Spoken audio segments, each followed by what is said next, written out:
welcome to Fans of the Forge. I'm Chris. To my left we have... You have Sean. To my right we have... Teresa. And calling in via Skype we have... I'm going to change up how we do it here. I'm going to let you introduce yourself. Oh. Who do we have? You can't pronounce my last name. Oh, no. It's Ashley Hlebinsky. Yes, Ashley Hlebinsky. See, the problem was that when we were having Zeke on, he thought he was going to introduce himself, and then I went and cut him off before he could talk. Oh, no. So I guess the show kind of flip-flop things because Zeke says my name, and usually when I'm doing interviews, it's people who have only read my name, and they cannot, for the life of themselves, pronounce it. And so I'm just doing it. So if you don't know Ashley, she is one of the co-hosts of Master of Arms on the Discovery Channel. Yeah. And that's just one of your many credits or just some of the things that we're going to talk to you about as we go through the interview here. But first things first, we wanted to say congratulations on your recent wedding. Thank you. Thank you. I scheduled it in the middle of my museum's renovation, and I thought, being in the construction phase, that would be the best time to get married, and it was actually the worst. So I worked my entire honeymoon, so we're going to try again when the museum opens. Oh, okay. Oh. So was that your trip to New Orleans? Yeah. We don't live in the same state. So he travels a bunch, I travel a bunch. So we called it our honeymoon to get free champagne, but we really are planning to have a honeymoon. It was more like Ashley and Mark are now married, and they're going to spend a week together because they don't normally do that. Nice. Well, interesting. But yeah, it sounds like a fun time, and it stinks that you had to work through it, but we look forward to hearing about your next actual honeymoon when you do go. So. Yes, we don't know what we're going to do, but I'm going to leave my phone behind. There you go. Good call. So one other thing we'll ask you about before we get into the show was how is your arm feeling after your recent surgery? It's very painful. I've had many surgeries. I think this is like my 15th surgery. I haven't had surgery in a long time, though, and I thought this was going to be like a breeze, and it's kind of awful. And I think it also has to do with the fact that I'm in the middle of a renovation, so I got about like 3 days of solid, like, narcotic bliss, and then I switched to a leave and had to pull 12-hour days working remotely, and so my arm is just kind of mad at me right now. But I have a hog hunt in late February, so I gotta get better for that. Oh, there you go. Nice. That's cool. So, when you get started, honey, with the next question? Could you tell us about your origins and how you got into firearms? My origins? Well, I was born in 1989. I did not grow up around guns, so I've been working with guns for the past decade, which I'm 29, so I got it right in college. Literally no background in firearms whatsoever. My parents didn't shoot firearms, they didn't, hunt. My dad golfed, and my mom was a professional figure skater, so it's just not a part of, like, growing up for me. But I always wanted to be a doctor, so I just mentioned that I had a bunch of surgeries. So I spent a lot of times in hospitals as a kid. I was in a wheelchair for a while. And I was always interested in the history of medicine and battlefield medicine specifically because I grew up near Gettysburg and all of the different sites. And I guess I never realized that people worked at those sites until I got to college. And I went on a Civil War medicine tour in Gettysburg. And they talked about how the advancements of weapons technology on the battlefield altered medical technology. And I thought that was interesting. And my parents and I went to Colonial Williamsburg, got a similar spiel, but different type of projectiles, different type of technology, so different injuries and different knowledge of medicine at that point. And I was like, this is fascinating. I want to work in history. My mom's also a physics teacher, so she told me I had to have a job when I graduated because history major is not the best choice for most people. So at that point, I just decided to go into it, and I don't do anything like kind of half-assed. So I'm allowed to swear, right? Oh, yes, of course. Oh, God. I just spoke at a gunspitting school, and they told me that I got the award for like the most profanity used in one guest lecture. Just a warning. I'll try to keep it clean. But yeah, so I got an internship at a military museum in Pittsburgh, where I'm from. They put 200 guns in front of me. I'd never held a gun before in my life. I was 18, I think. And I had to identify what they were, what had been modified. And it was different military conflicts from the Civil War up through modern day. And I just got hooked. there was a gun on display that a Civil War soldier with an Enfield had carved every battle that he fought in into the stock. And I don't know, I thought that was just a really kind of eye-opening moment for me, that this wasn't just about medicine or technology. This was a story about people. And so after that, I did everything I could to learn about guns. I learned how to shoot modern and historic guns. I pretty much shot most types of firearms from matchlock up through all modern machine guns, basically, because academics talk a lot, but I wanted to make sure, because guns are so technical, that I actually knew how they fired and operated. So I did that, and I got every internship I could possible. Ended up in the Smithsonian's National Firearms Collection by my senior year of college, and I was going straight into grad school to study firearms history. And with that collection, that's both firearms and edged weapons. They have a pretty extensive edged weapons collection, and I stayed there for about years and simultaneously started coming out to Cody. But I don't know, I just got hooked, and I do more macro history. So I look at all of arms history, starting with the earliest discovery of crossbows in 650 BCE up through modern day. And I track trends in the way that these different things have been developed and used and affected culture at various points in history. And so I'm still learning every day. I have a huge collection, and I'm constantly amazed at how much I don't know. Awesome. Well, wow. That was a lot, but that's very, very interesting. I talk really fast, so, I want to get it all in there. So how did you get involved with Master of Arms? That was, so Zeke and I were kind of involved from the beginning of, once they started contacting people, which was, so not this past August, but the previous August. Casting agent called me, and it's really kind of embarrassing because I'm like one of the only women doing this in the country, especially with the history side of it. And so I get called a lot to do, hey, we've got this new show, and like, you're going to have to entirely change your identity for it, that kind of stuff. And so I've kind of gotten very cynical with a lot of the times when I've talked to people about it. I've been doing a show on Outdoor Channel for years. I'm a talking head on gun stories with Joe Mantegna, and I do Mysteries at the Museum, and I've done documentaries and stuff, but nothing's ever kind of shaken out to be the right opportunity. And the casting agent called me, and she goes, we've got this great idea. We're going to do a weapons making show with guns. And I've heard that like recycled over the years by many different people. And I went, that'll never happen, but sure. And it did happen. And I didn't hear from them much after that. We did like a Skype interview, and then I heard from them last January. And actually, I'm heading to SHOT Show. It was at SHOT Show when I was having to fill out lots of different things. And, it was kind of fast after that. It was a lot of like, we would hear periodically, but it was really kind of exciting. And it was a great production company, and the network was really good to work with. And it was just all in all, like the experience just fit. My mom was always saying to me growing up, if it's meant to be, it'll happen. And this was one of those circumstances because my schedule right now is insane. And I had a window I could film the season. And I told them, the last day I could film, because I was hosting a symposium of scholars from around the world back in Cody. And they kept pushing the start date of filming, which meant it got closer and closer to that date. I left on that last date. Wow. That was our last day of filming. And I flew back to Cody, and I ran the symposium. So it worked out. So it's been kind of a cool experience. So I saw a post that you put up on Instagram, I think it might have been yesterday, where you had saw the comments on IMDb about the show, and you were just basically saying thank you to the fans that have been posting all these great comments. So has that been the general feedback that you've gotten on the show so far? It's been kind of a roller coaster. When the show started, so I do mostly gun channel stuff for gun people. I'm usually also either a content consultant or a producer on it. So I have some kind of say in things. And, I don't know if you followed kind of social media when it started, but the Facebook page for the show was kind of harsh, like real harsh. I believe I was called a semi-pretty blonde bimbo. And my job was compared to that of a guidance counselor. So like, it was the first time I had like experienced like real, like just odd hate.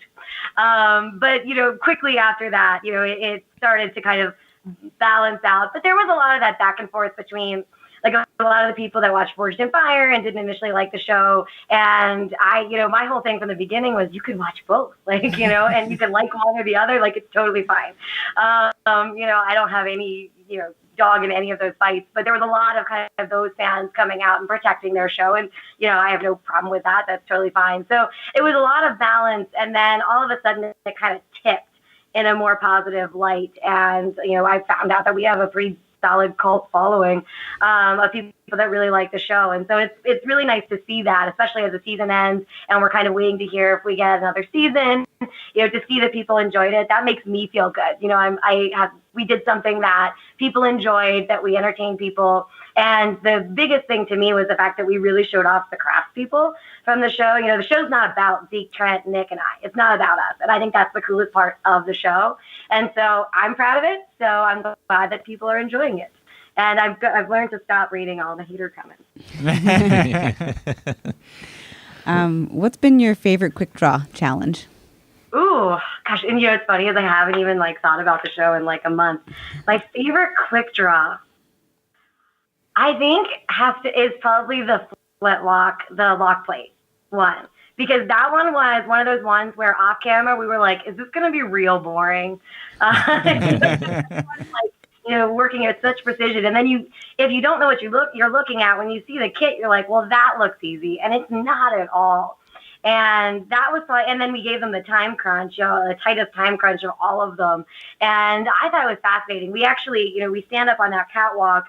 But a lot of times we would actually go down into the room with all the cameras so we could see better what people were doing. And that was one of the ones where we went down there a lot. But I thought that was fascinating to me because if you didn't know how to make a flintlock when you came in there, whoa, I have no idea how you pulled it off because it was just such a precise challenge and there was really no room for error, as you saw. Have you had a favorite master build challenge? Favorite master build? I think just in general, favorite episode, and so it goes into the master build because of a moment in that master build was the long rifle episode. That moment between the mics, so many mics, it was great. I'm bad with names. That moment between the mics when they are, kind of talking and he gives them a little bit of advice. And I don't know, I was just like, that's what it's about. That's what the show's about. Right. And I just thought that was the coolest thing. Plus Mike Davis just cracked me up that whole episode. I just loved him. My assistant curator now wants to be him when he grows up. What are you drinking over there? In your generic non-branded? Oh, this is some homebrew from Chris and Teresa. Yeah. Nice. Not me. Well, I picked it. You helped.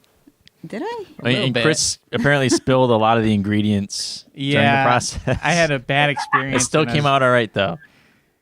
It was I put a plastic bag down on a hot stove and lost about half a bag of my malt. So it didn't come out as good as it probably would have. But A little plastic in it. yeah, maybe a little bit. He finally gets around to making my beer, and it's the one that he puts on the stove. Yeah, sounds about right. When it came to the testing on the show, some of these weapons, the guys did great jobs with their builds and everything, but sometimes you could tell maybe weapons weren't 100% safe. And so what would you say was the weapon you were maybe most concerned about when you saw it being tested? There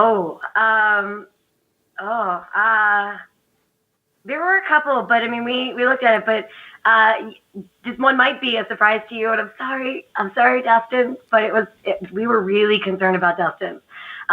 When you looked closely at the lock plate on it, there was he had a very long channel to the touch hole for the powder, and the lock plate was, those brass pieces were holding that bad boy on. So we were a little concerned. So we kind of stepped back because we were on that side of the gun. So we were a little concerned about that one when we looked at it. And, it turned out to be okay when it fired. But we were also concerned it wasn't going to fire because that channel was so deep. I mean, we were a little surprised by that traveling and making it through there. But that one was a concern, and I don't know if Zeke mentioned last time, but with the firearms test, we actually test fire everything without Nick anywhere near the guns. So we have a little string that we tie, and we have distance away, and we stand away, and we've got a guy that does the safety, and he's really, really good. And so we test all of those firearms. We film it in case something blows up, obviously. But we test it, and Nick is like way far away just to make sure everything's okay. And I'm sorry, my work emails, I don't know how to turn that off. But if you can hear that, I don't know. But so that was one thing that was really good about the show, is we always made sure that there was no question that something was gonna like be okay. But that one was a solid concern, and it was the first episode we actually filmed, so we were totally new to it and trying to like assess these different things, and it's kind of crazy. How did the pre-testing go for the crossbows? Because on the show we see that it's really hard to pull it back, and so trying to remember what we did for that, if he just did it on that one. Gosh, that was a stressful day. Stressful day. I can't remember how we did it. We may have set it up, and had them pull it back in a vise like we did with the bow, but I can't remember. Okay. I think I've tried to black that day out of my memory. That was scary. We laughed though, because there was you don't see it in the show, but it hits Nick's hand, and like Nick, he goes into that like really aggressive mode, when he's like using the knives and things, and he like snaps into that mode for a second, and Zeke and I were like, oh shit. Because it's just, that had to hurt bad. Yeah, it didn't look pretty. That's for sure. That's one of those moments where, like, when we were reading the thing, and I was like, I don't get to test anything, but then I was like, no, I'm good.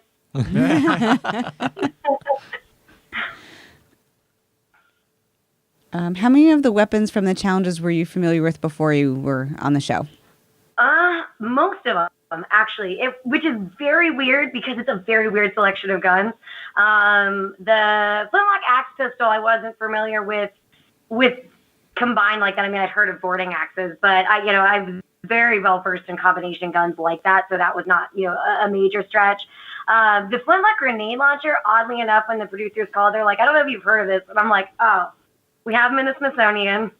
I've written significantly about them. They're ridiculous. And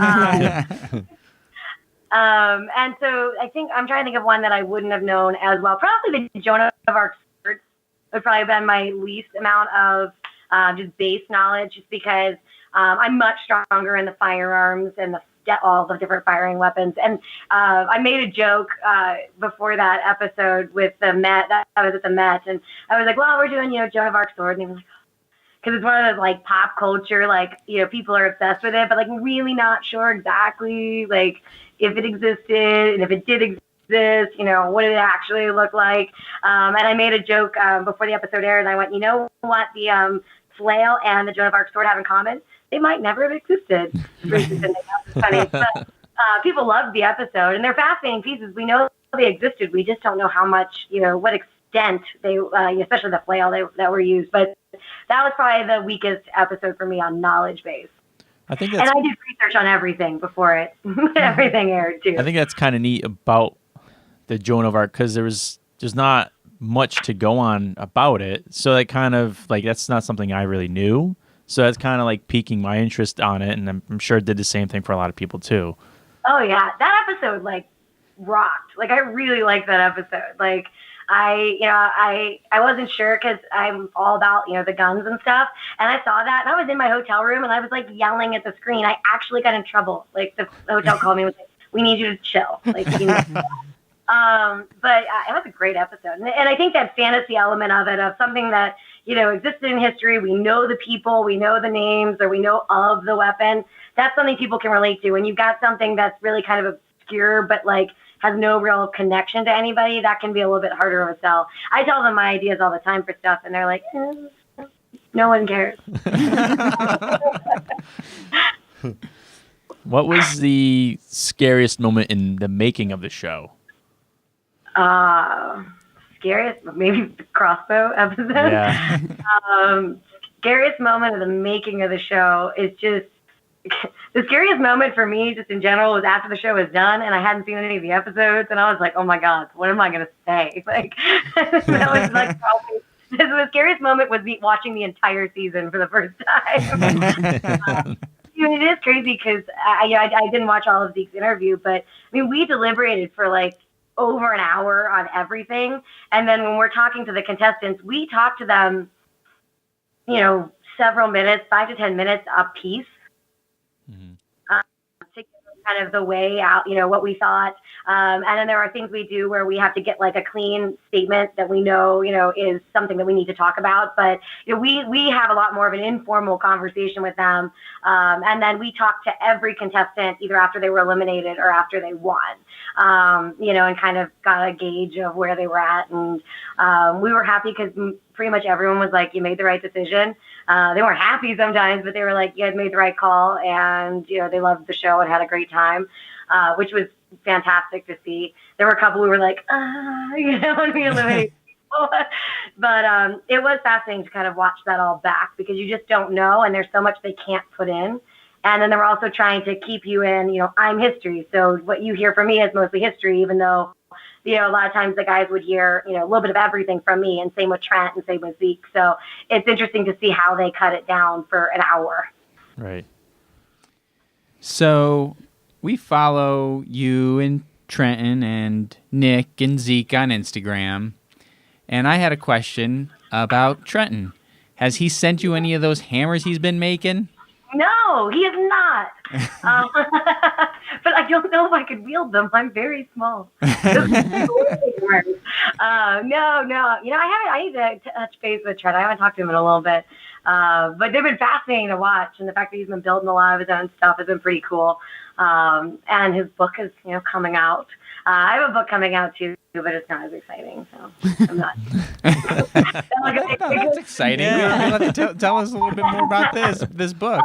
I wrote it several years ago, and it's just been sitting there. It's just a coffee table book of the 50 best artifacts in our collection. And it was supposed to come out earlier with a different project because it wasn't attached to us. And then we actually got ownership of it, and so now it's going to come out with the opening. But it's a coffee table book. It's nothing too exciting, but it's pretty. Do you want to ask this next one? No, that one's Sean. That's a all Sean right. question. So That makes me very nervous. it's just the way it's written down. So, and he wrote it, so he's gonna. yeah. ask it. So I wrote this one, and it's something I brought up during our wrap up of the finale episode. So, did you guys notice the tip of the sword that broke off from Jason Delmeyer's weapon? Because we noticed it, but it wasn't mentioned in the show during that test where Nick stabs the drywall with it. There's a slow-mo of like the tip of his sword just like breaking off. I don't remember. I would imagine we would have caught it because we would have seen the slow-mo right away. Because there's a lot of things that like we would catch, and then there's a lot of things that'd be like, "Did you see that?" And because they saw it on their little camera. I don't remember. I'd have to go back and look and see if it was something that we talked about. I have notes, but I really don't remember. Yeah, we picked up on it, and I said, did you guys see that? They didn't talk about it, and I said that would obviously to me be like a point that they would have mentioned. So I was questioning myself. Yeah, and it was in the master build? Yes, the master build. So it was the final test. And we had missed it, Teresa and I. But then when I went back to put together our episode for our recap, I captured the slow-mo footage, and I slowed it down even more so I could kind of watch it. Yeah. To us, it seems like it's not like a huge break or anything. It's like the very tippy tip of the sword. Like it went in, you could see it before it goes into the sheetrock, and then when it comes out the other end, you just see this little teeny piece fly off. It was really, it was odd, and that was why Sean brought it up. So, yeah, I'm sorry, I don't have a better answer for you. I would imagine we would have caught it, just because they had multiple people watching it too. But I genuinely don't remember. But I also know that there were several like very big things to us that happened throughout the show that didn't make episodes. So I wouldn't be surprised if something kind of got passed like that. Like George in the crossbow episode made like a spoon for like an hour. Like he made this spoon, and we were so mad that we didn't make it in. He made this spoon, and we went to when we filmed the like first build, but they stopped, at one point, and then we kind of resumed filming the next day, and we stopped, and we still didn't know what the spoon was for. Like we were just like we don't understand. And you see him pouring into the spoon towards the end for its handle, but they don't explain the spoon at all. And we were like, that thing like haunted us, And so George was going to sell little spoons afterwards. And there was a joke about like a punch bowl that when we were, awarding him the prize. And so I wouldn't be surprised if we noticed it and we talked about it, but it just didn't make it. But I'm now going to have to go back and watch and ask Zeke, and we can get you an answer. All right. Yes. I mean, we very likely may be mistaking a piece of the drywall for the tip of the sword, but I saw it. You think you saw it. I think I saw it. So it's very small. It's like an eighth of an inch. It's just like this little thing. It just sort of breaks off. But we'll leave it at he that. was talking to me during that episode while I was watching it. I was home. The dogs were barking. All right. Do you personally own a lot of guns? I think that is a very personal question. I have some. I've got. I'm a firearms instructor as well. I do self-defense, and I'm a well-armed woman instructor. So I work with women, and I don't do formal classes because my schedule doesn't allow it. But it's kind of on a case-by-case basis. So I've got some older guns. I'd say I collect what other people don't want because it's all I can afford. My husband has a pretty solid gun collection because he's been in the gun industry for 20 years. And he's been collecting kind of like post-World War II, early AR, that like synthetic experimentation stuff, which is pretty neat and now actually relevant in history. But for me, I have like a shitty Springfield rifle musket that I put back together when I was first getting into it. My mom's friend had like a gun he found like in a wall or some crazy story, and the gun was not like, they took it apart and that was it. Like they could never get it back together. And so I helped. I found pieces, parts for it. He let me keep it, so that one means a lot to me. I got some flintlock stuff. I've got Sharps and Hankins 4-barrel pepper box pistol, a random ass flintlock single shot that's got some like nice inlay on it, and then the rest of my guns are modern. I got like a SIG P238 and a Glock 19 and a Glock 43, which has a color case hardened slide, which the internet has said either is the most beautiful thing they've ever seen or like putting lipstick on a pig. I like it. It's my carry gun. I think it might be the only Glock that has a color case hardened slide. So I have a bunch of like handguns. I started out shooting handguns, and so that's kind of what I got. Nice. Yeah. You gonna go for this one, or do you want it's back to you? Okay. I mean, all right. Well, you know what? I'll do this one. Yeah, you can do the next one. All right. I wrote both of these. Okay. So, if there was a zombie apocalypse, what weapon would you make sure to have? Okay, so I'd asked this question before, oddly enough. And I'm going to give the same answer, which is shocking because usually I make something else up. But it's a cool enough gun. The Liberator Shotgun. They weren't really made a lot. There weren't a lot made. It was developed in the 1960s. The testing on it was 64. And they were kind of a spin-off of the Liberator Pistol, the 45 caliber single shot pistol that they theoretically dropped into enemy territory during World War II. So the Liberator Pistol concept was that if you put it into enemy territory, then the civilians can rise up, that kind of thing. And so the shotgun was the same thing. It was for insurgency troops. And after the firearms confiscation in Cuba in the 1950s, this guy named Bob Hilberg, he developed a lot of like anti-aircraft weapons as well as some shitty guns. Whitney Wolverine, sorry, it's not a good gun. Even when Olympic Arms tried to redo it. And this was one of the guns he developed. And it's a short-barreled, 4-barrel shotgun. And they made 3 versions. They made a Mark 1, a Mark 2, and Mark 3. One has a stock that you can add onto it. I don't recommend it. It's a steel stock. I don't recommend it. It would hurt. And they're supposed to be 12, 16, and 20 gauge. That's a lie. We measured the bores. They're all the same. That's one of the between like when academics write stuff and when you actually like test it out. But this gun is really interesting. It's got a rotating firing pin. So it's not 4 shots at once. It's 4 shots.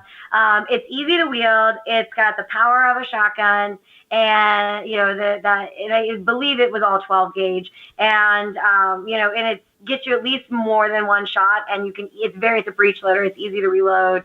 I think it'd be pretty great, and I'd look cool like as I'm dying. All right, so if a graboid from the movie Tremors showed up in front of your house, what gun would you use to blow it away?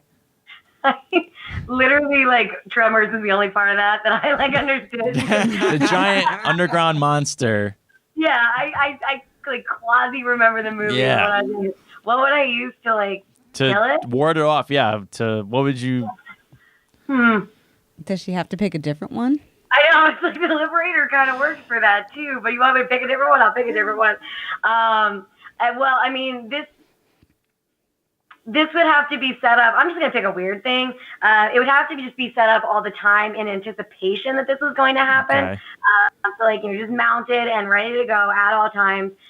Winchester, David Marshall Williams, who was famous for the M1 Carbine. People say he invented it. He didn't, but I can tell that story in a second. But he was also a criminal. Fine.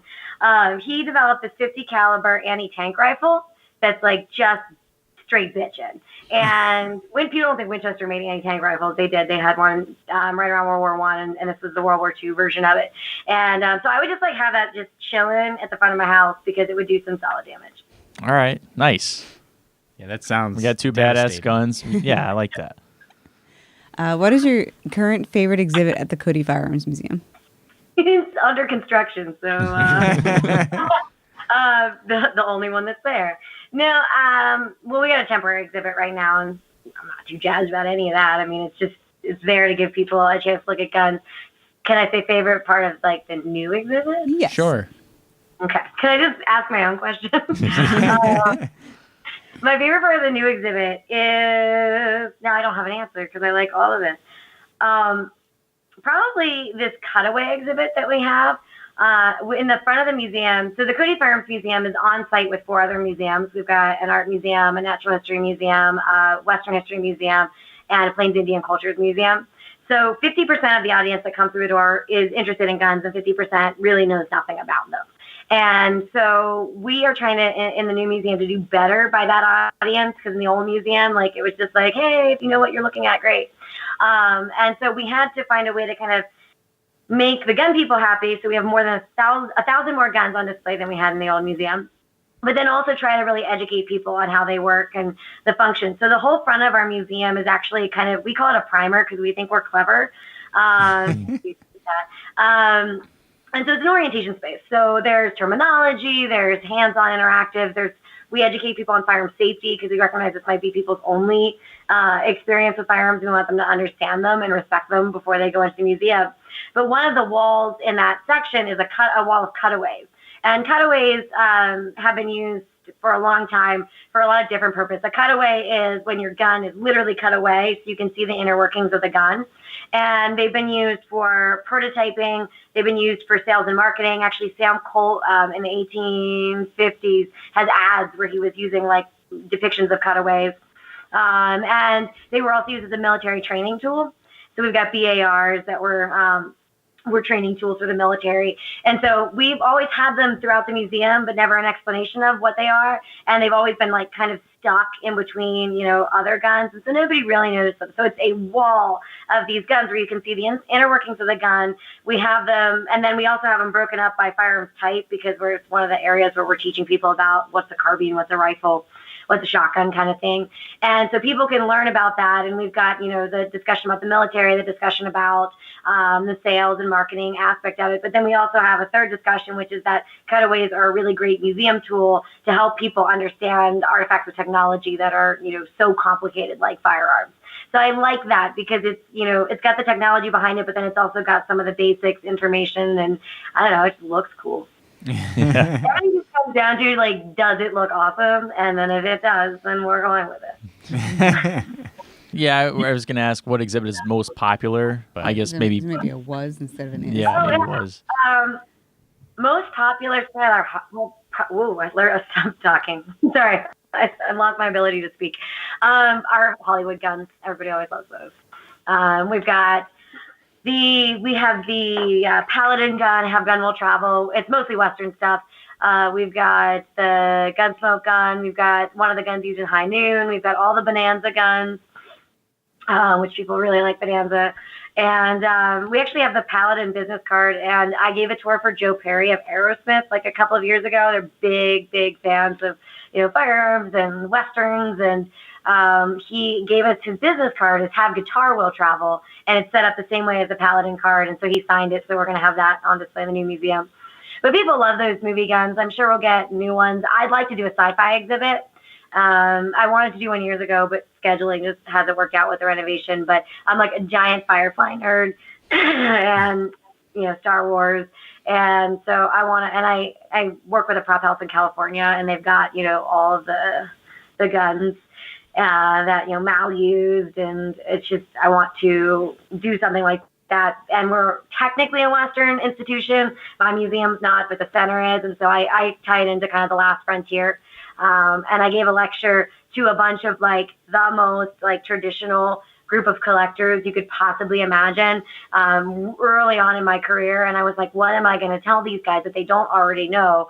Because they're very technically oriented. And so I did a lecture onto Westerns and beyond. And I talked about how sci-fi and zombie apocalypse genre was the new Western, and showed the kind of transition from how you see the same Western guns that appear in Western movies, and they appear in the science fiction stuff, and they also appear in the zombie apocalypse. And I used Walking Dead as a good example for that.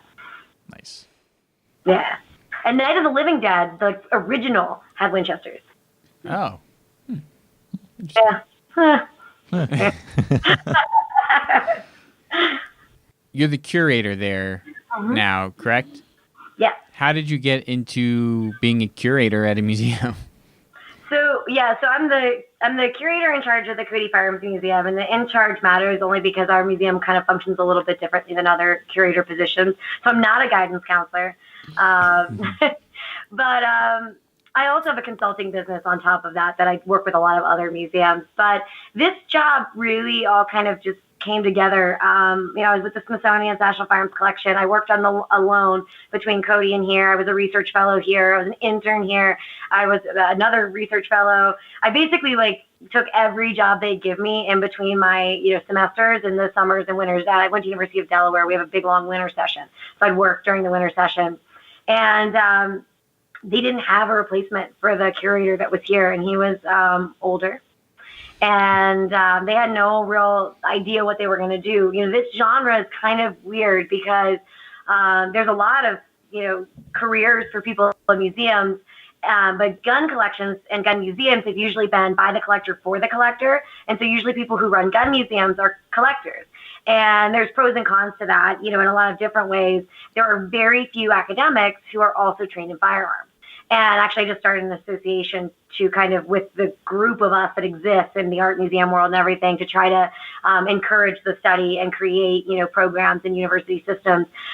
So there really wasn't, it's going to make that sound terrible. There wasn't a better choice. So I came and when I got my master's, I came and studied full time under the curator, and basically just hands-on learning about budgets and everything that goes into what I do. And when he retired, I took over as curator. I've been with the organization this summer will be 8 years, and I've been curator as of 4 days ago, for 4 years. And my role, I said the curator in charge, is a little bit different than other museums. Most times curators are content people mostly. They work in their little, collection, usually, or big collection, I guess. And there are usually many curators. And then there's a director. We have 5 museums, and we have one director for all 5 museums. The CEO is the director for all 5 museums. So the curators of each of the museums, there's only one curator, so we've also functioned as a director. So not only am I responsible for knowing my collection, caring for my collection, designing exhibits, writing scholarship, lecturing, all that stuff that comes with being a curator, I also manage budgets, fundraise, do grants, and keep the general operations of the museum going, which you do not take a class like that in grad school. I remember like early on, I would just go into the CFO's office and be like, I don't know what this is. Explain it to me. And so we do a little bit of everything here. I'd like to see, a few more curators in here because our collection's so vast that there's no way that we can know everything, And so one thing we've been doing with the renovation is bringing in experts whose focus is this little area, and they can come in and identify things. We brought the curator of Colonial Williamsburg in, and he came in and spent a week and looked at all of our flintlock era guns. He found out we have a gun that was used at the Battle of Waterloo. Like, we had no idea. No idea. And, we had this one flintlock that he saw a couple of years ago on display it was labeled correctly, but he was like, that's the only one that survived. Like, and the things that, we can't possibly know. I mean, I have areas that I know better, and more comprehensive information on, but that's not my job, is to know every little detail or every screw, every stamp. I know who to call when I need that. And so we've been trying to get those people in the building to really try to understand what we have. This collection should probably have 4 or 5 curators, at least. If you weren't a curator, what would you be doing otherwise? Probably my consulting business. If I wasn't a curator, it would be my consulting business. And that works in museums. So I do a lot of different things. I work for other museums. I design other exhibits for museums. I clean up a lot of collections. I'm very well versed in the laws, the gun laws, and how they affect museums. A lot of people, including people who work in museums, assume that they have an amnesty from gun laws, but it's not the case unless they're a government entity. And so I work a lot with helping people understand their collections, how to safely secure their collections, how to properly handle their collections, in addition to the other, getting to come in and do cool exhibits. I'm an expert witness and civil and criminal cases, and I really enjoy that. I just had a case closed that they read the public statement of facts, so I can actually reference that I did it. It was a manslaughter case up in Nova Scotia, and history, kids. Yeah. And so I really enjoyed doing that. I didn't think that I would be good at it, but I ended up being pretty decent at it. I write a lot, and then I really actually enjoy producing TV shows and doing the behind the scenes work. So I hope if we get a season 2, I can be more involved in that. But I like doing the consulting business because I get to take my passion, which is, arms history, and apply it in a lot of different kind of avenues. And the one thing that I, am very kind of, my niche is I don't enter into politics. I don't get into it. I don't want to talk about it. I work with people who love guns. I work with people who hate guns. I deal with history. So it's irrelevant, really, what you think about guns today, because the history is significant, no matter how you feel. And so it's kind of a neat area that I get to be in, and I get to jump around. So if I wasn't here full time, I would be probably off continuing to do that. Awesome. Yeah. I guess season 2 of Master of Arms would have been a shorter answer. So that's it. That's all of our questions. Yes. All of our questions. Let me think here. Are you going to be coming to Connecticut in March? I am. I saw something posted about that. You guys in Connecticut? We're in Connecticut. Oh, we gotta go drinking. She said it. You guys owe me beers. All right. I'm a whiskey drinker and a cigar smoker, so. Cigar smoking too. Oh, man. Oh, yes. All right. Yeah, I'm actually like a 50-year-old man. Like, I am. Like, I'll get out. Like, I don't look it, but trust me, I am. I actually, true story, I didn't get invited to a young professionals thing in Cody. My assistant was, and he's older than me, and he came back from it, and I was like, oh, and he was like, well, Ashley, it's because you're a 50-year-old man. Like, nobody's allowed to invite you. But no, I'm going to be there for a whole week. I am serving on a scholars roundtable, which I think some of it might be open to the public if you'd be interested. It's the whole Cold Spell site. I don't know if you've heard of what they're trying to do with that, but the old Colt factory, they've been trying to turn it into a museum for a really long time. The National Park Service is involved. And so they're doing a roundtable of scholars, I think, around the country to discuss, to go see the site, to provide our feedback on it, and then write a report of what we recommend next steps be to create a site like that. And then the National Council on Public History is also having their their annual conference there because of Coldspill. It's funny. I'm doing two things that are like kind of similar to Coldspill, and like they're not related at all. So then this latter half of the week is I'm giving a panel discussion, which is very exciting because the academic community has been very kind of reserved with talking about guns and over the years. And so it was a very big deal to be able to speak there. They've got a couple of things that they're doing that I'll participate in, but the panel is me, an art museum curator that works with guns, and then the curator of Springfield Armory, and so it's a gun museum, an art museum with guns, and a historic site with guns, and we're talking about kind of the opportunities and limitations of dealing with guns in museums in the 21st century. Nice. Oh, very cool. We will. So that sounds terrible, and you don't have to come to that if that sounds boring. But we can drink afterwards. I might. Well, we will definitely keep in touch with you when that comes up so we can try to set something up. But yeah, that'd be awesome. As for this interview, all we can say now is thank you for coming on with us. Yeah. And thanks for having me. Well, and if we do get a season 2, come down and see us. We're in Pennsylvania. Yeah, we will definitely do that. And that was the official invite. Everybody heard it. Yeah, come down and see us. So thanks again. Where should people follow you? I know you're Ashley Hlebinsky on Instagram, right? Yeah, Ashley Hlebinsky on Instagram, Twitter, and Facebook.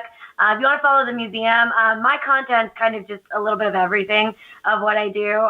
But the museum content's obviously geared more towards guns and history exclusively. And if you want to find that, it's just Cody Firearms Museum on Instagram and on Facebook, and Cody Firearms on Twitter. We have a Reddit account if you want to get weird. So. Well, that's what Reddit's there for, right? Yeah. So. Great. Well, thanks again for coming on with us, and thanks everybody for watching. If you haven't already, go watch season 1 of Master of Arms. We loved it. We were big fans, and we're gonna keep coming with hopefully season 2 comes along. We will keep coming with the season 2 content as well, with the wrap ups and everything else. And that's it. That's the episode. So thanks everybody. Adios.